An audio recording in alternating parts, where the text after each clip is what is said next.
बस बजना चाहिए गाना।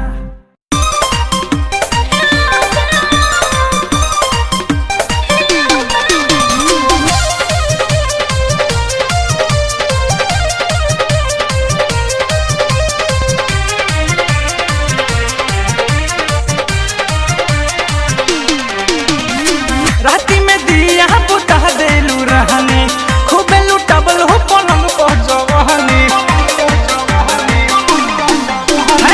राती में दिया बुता देलू रहने खूबे लुटबल हो पलंग पर जवानी। और काहेलू हमके बोलावेला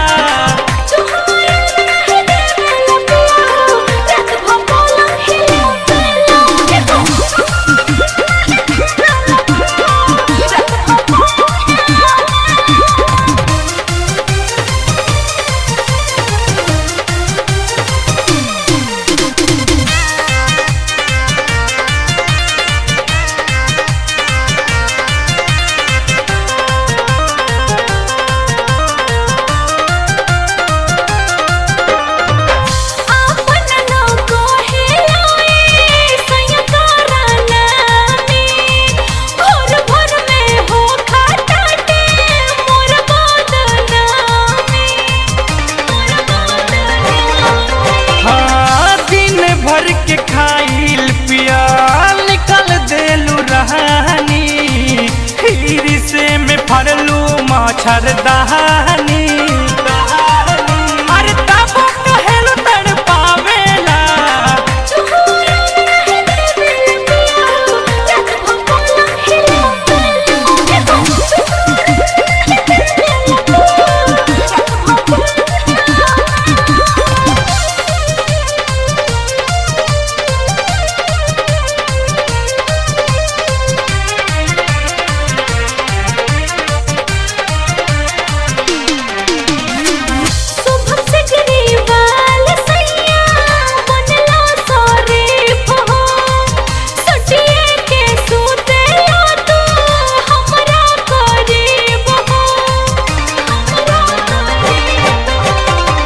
शिवम से एको पल भी रहेलू न दूर हो।